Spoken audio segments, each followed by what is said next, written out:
Welcome to the banker lamp. Please enjoy the video. You start by assembling the exact tools and confirming measurements. This saves rework.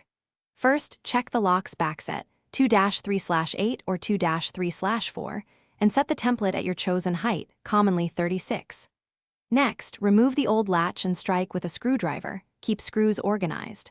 Once done, clamp or tape the paper template to the door, align with the edge, and mark the center points for the bore and faceplate. This gets you into the cutting phase with accurate reference points.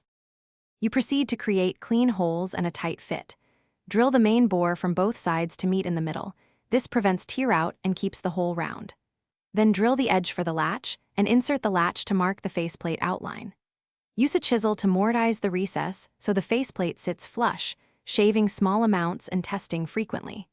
Once the latch fits, install the cylinder or deadbolt and rotate it to confirm smooth action before final fastening. Adjustments now avoid future jams.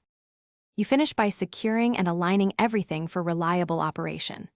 Start by screwing the lock body and faceplate in place evenly. Use the supplied short screws, then swap to longer screws into the frame for strength. Close the door and observe how the latch meets the strike. If it binds, adjust the strike position, chisel a larger mortise, or add a thin metal shim to correct alignment.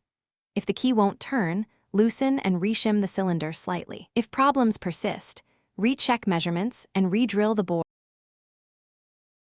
Thanks for watching. If this was helpful, leave a like and consider subscribing. See you next time.